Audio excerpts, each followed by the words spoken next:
This is a review of the midterm exam, and your first question either asked you to enter to insert 2 rows into the Excel sheet, or to enter a documentation sheet. So to insert 2 rows, you just highlight one particular row and you insert.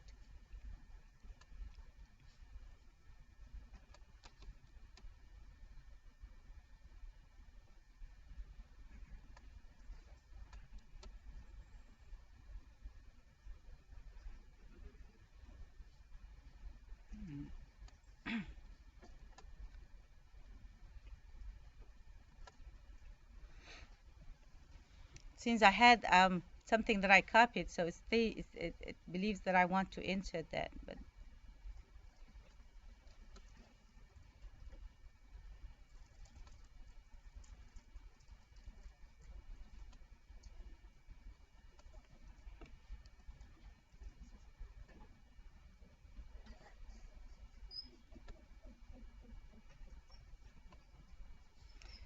okay. And you were asked to put the name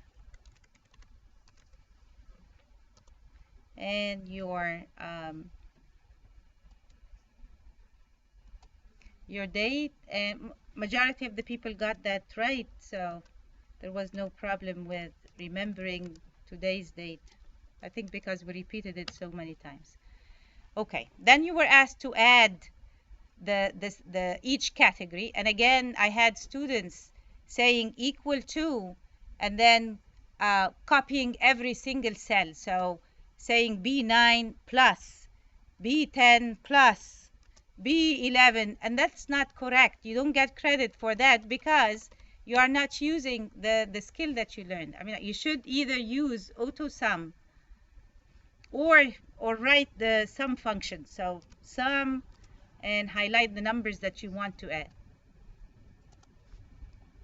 Then you were asked to enter a percentage for each category.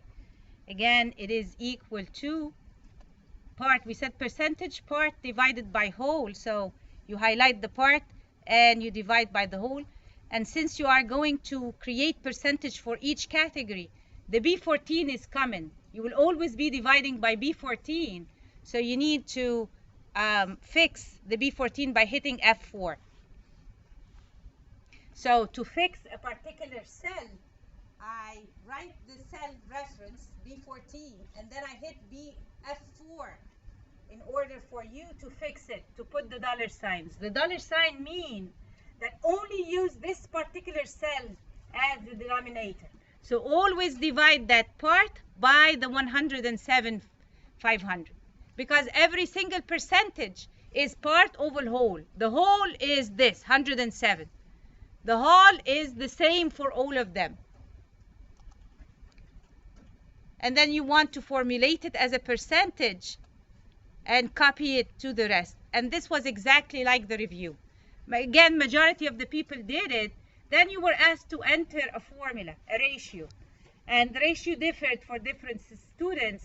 So for some students, it is the current ratio, which is your current assets divided by your current liabilities, or a particular quick ratio, which is cash accounts receivable and cash accounts receivable divided by current liabilities, or working capital, whatever it is. But it was just having to go over the exact definition and writing the formula for it. A lot of people missed that ratio, and I didn't see a reason for it, but again. And then you were asked to insert a new sheet.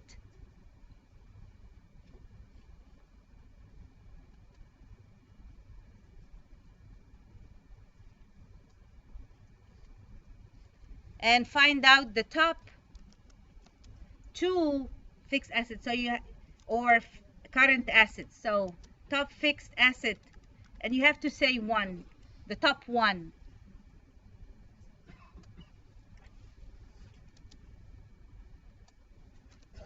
And as I told you, if I ask you to find top more than 1, you have to use large. You cannot use max because max will get you the top 1 only.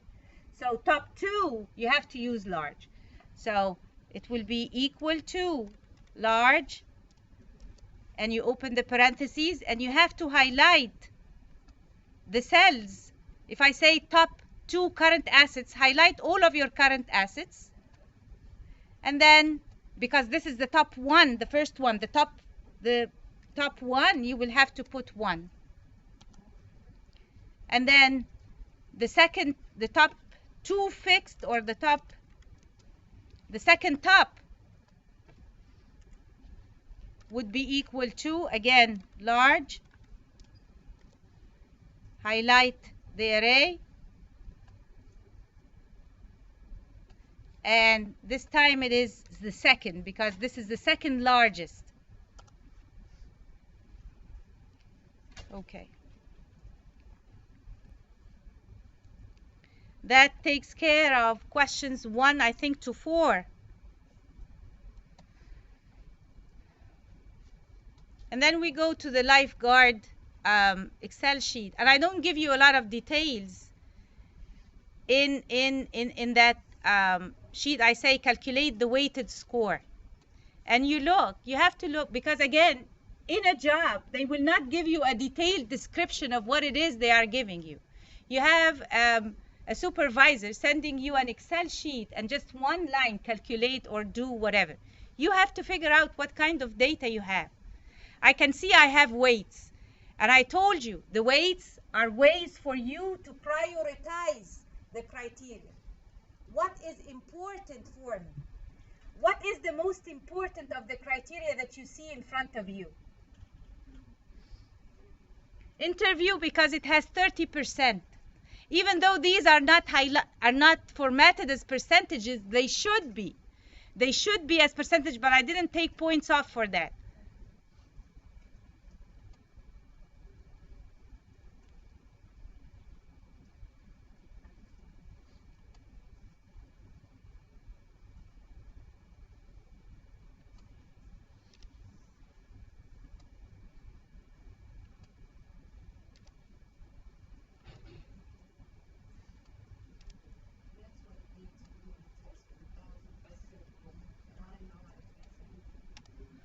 Well, again, that's a skill. That's a skill that you want to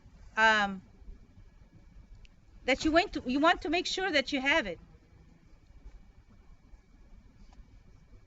That you are able to manipulate the data.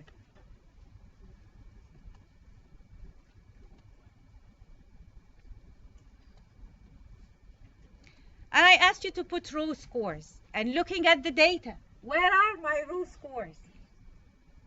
It says, there is a reason why the text appears on the Excel sheet. You cannot just ignore the text. If it says 1, much lower than average, 2, lower than average, 3, average, 4, above average, 5, far above average. And this, the title, Lifeguard Evaluations. So this is your scores that you can put for each student, for each candidate. So for Amanda, we are going to put 2 for experience, 4 for credentials, 5 for references, 2 for swim test, and 1 for interview. Again, row scores for Brittany: 3, 3, 4, 4, 5. Row scores for Caleb: 2, 3, 3, 4, 2. You cannot have the same scores for all candidates, because that's very unlikely. And again, it tells me you're not paying attention to the scenario in front of you. How do I calculate the weighted score? We said it's always equal to the weights. And all of my weights are in column B. So I need to fix the B, not the 6, because they are in B6, B7, B8, B9. And I told you what's common between what I've just said, and you say the B. And I say, okay, fix the B. So click on F4 twice and it will fix the B. B6 multiply by the row score. Weighted average has nothing to do with division, because there are lots of you who wrote B6 divided by C6. Hmm? Yes. Okay. Thank you. I'm supposed to fix the B, not the 6. I'm sorry. Okay. So it is $B6 multiplied by C6.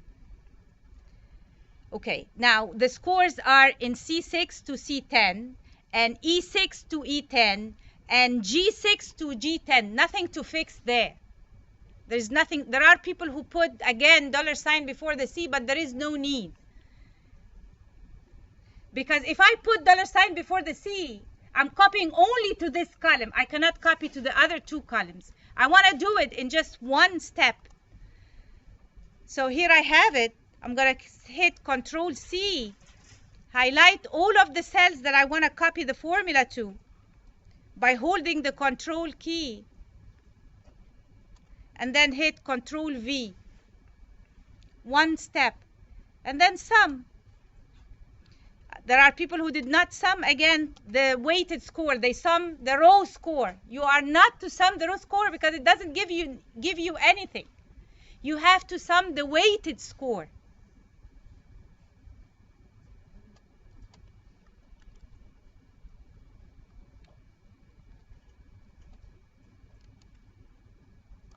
So now I have 2, 4, and 3, so it looks like Brittany is my choice.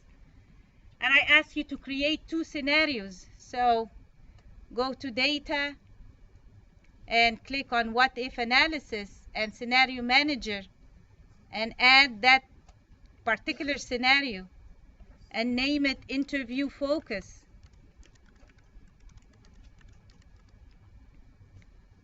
Your changing cells are the weights.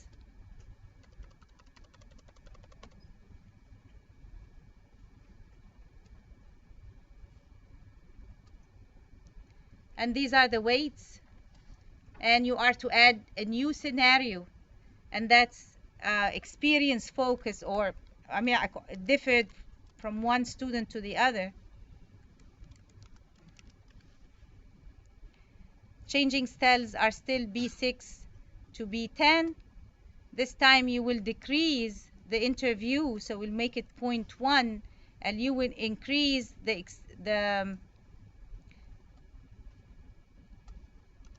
you are to increase the experience and decrease the interview. So now if we show that new scenario, we see that now I have Brittany and Caleb at the same level. And before I can create the summary, I have to name the cells. And you have to understand that the scenario will compare the different criteria. So what you need to name are the cells that have the criteria. So the B6 need to be called experience.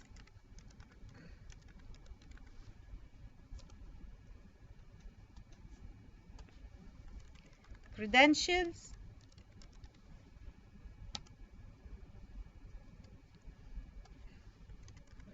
References.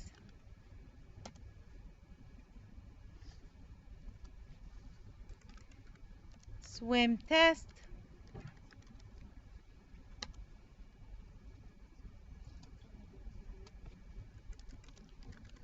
Interview. If I'm going to change the criteria, what will change? What do you think will change? The weighted scores and the total scores. And what do I use in order to compare the candidates? I look at their total scores. I'm not going to go at each individual item. I just look at their total scores. So again, I need to name these because these are my result cells. So this is Amanda.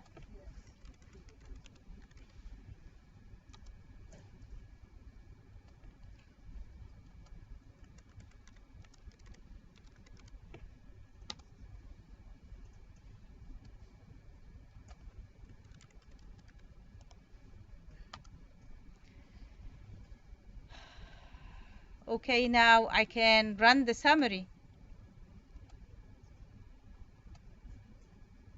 And it says, what are your result cells? And now it's highlighting only Amanda. So I need to also highlight Brittany and Caleb. And now I have a perfect report that says we have two scenarios, one that is interview focused and one that is experience focused. These are the criteria under interview focus. These are the criteria under the experience focus. Under interview focus, Brittany is the best. Under the experience focus, both Brittany and Caleb are the best.